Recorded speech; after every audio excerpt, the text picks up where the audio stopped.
Oven কিংবা কোনো রকম ঝামেলা ছাড়া ঝটপট যদি এমন লোভনীয় কেক বানানো যায় তাহলে কেমন হয়।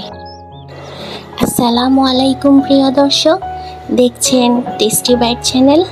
তাহলে আর দেরি না করে রেসিপিটার জন্য কি লাগছে তা দেখে নিন।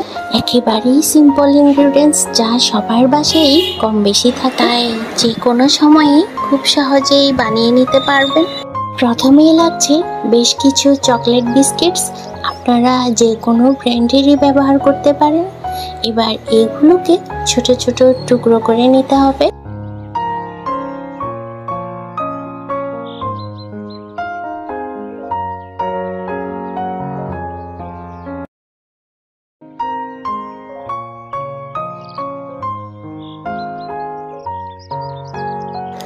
তারপর লাগছে 1 কাপ বাদাম। এখানে আপনারা কাজু, কাঠ, চীনা যে কোনো বাদামই ব্যবহার করতে পারেন। বাদামগুলোকে 2 থেকে 3 মিনিট খুব ভালোভাবে রোস্ট করে নিয়েছিলাম।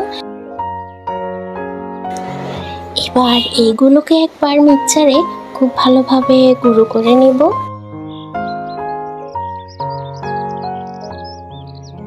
ভালোভাবে পাউডার করা হয়ে গেলে এতে অ্যাড করে দিব 1 টেবিল চামচ মেল্টেড বাটার।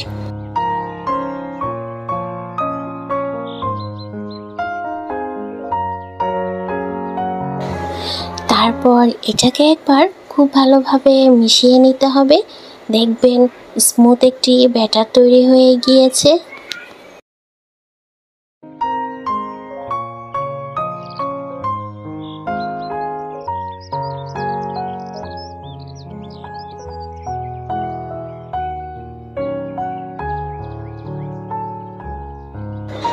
এবার আমি একটি কেক মোল্ড নিয়েছি। এটা ইজিলি আপনারা যে কোনো কুকারিজ শপে পেয়ে যাবেন। এবার দিচ্ছি কেক পেপার। এটাও আপনারা যে কোনো কেকের দোকানে খুব সহজেই পেয়ে যাবেন। এবার মোল্ডগুলোতে বানিয়ে রাখা ব্যাটারটা অল্প অল্প করে সেট করে নিচ্ছি।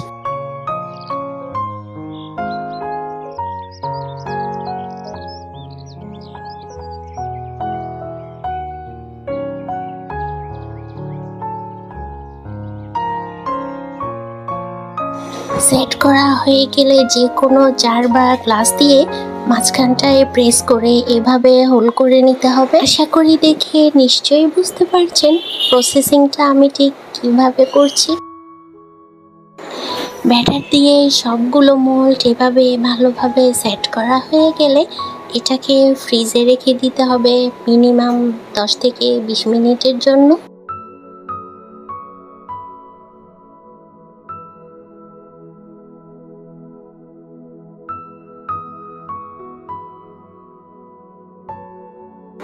আচ্ছা, এবার কেকটা সেট হতে হতে এর ক্রিমটা কিভাবে বানাবো সেটাও দেখিয়ে দিচ্ছি। তার জন্য আমি নিয়েছি 1/2 লিটার লিকুইড দুধ।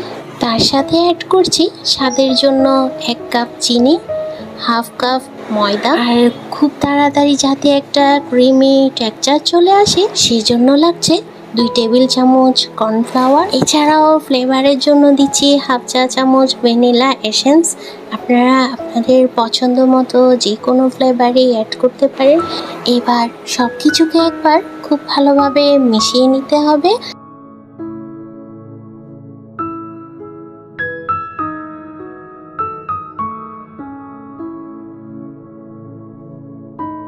দুধের সাথে সবগুলো ইনগ্রিডিয়েন্টস খুব ভালোভাবে মেশানো হয়ে গেলে দিয়ে দিব 2 চা চামচ মেল্টেড বাটার। এবার চুলাটা অন করে দুধটাকে একটু জাল করে নিতে হবে। খুব যে বেশিক্ষণ আপনাদের এটাকে জাল করতে হবে তা কিন্তু না, 3 থেকে 4 মিনিটের মধ্যেই দেখবেন খুব সুন্দর ক্রিমি একটা টেক্সচার চলে এসেছে। আশা করি দেখে নিশ্চয়ই বুঝতে পারছেন খুব সুন্দর ক্রিমি একটা ব্যাটার তৈরি হয়ে গিয়েছে। এবার চুলাটা অফ করে এটাকে ঠান্ডা করে নেব। তারপর মোল্ডে যে হোলগুলো করেছিলাম সেগুলো ক্রিম দিয়ে ফিল আপ করে দিব।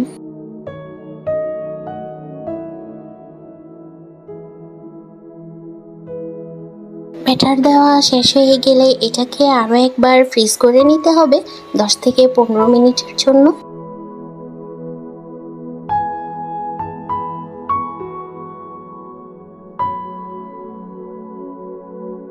এবার ফাইনালি উপর থেকে বিস্কিটস পাউডার চকলেট পিসেস দিয়ে গার্নিশিং করে নিব।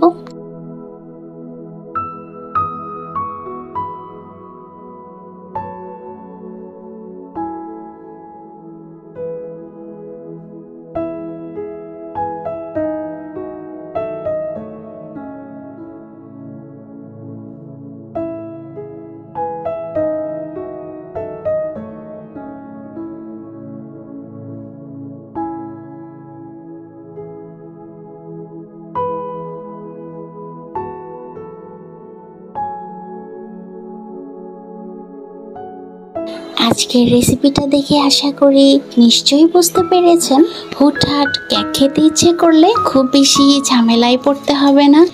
খুব সহজে আর কম সময়ে কতটা মজাদার কেক বানিয়ে নেওয়া যায়। টিফিন কিংবা বিকেলের নাস্তায় বাচ্চা থেকে বড় সবাই আশা করি এমন রেসিপি খুবই পছন্দ করবে। আবার দেখা হচ্ছে নতুন কোনো রেসিপিতে। ততদিন পর্যন্ত ভালো থাকুন, সুস্থ থাকুন।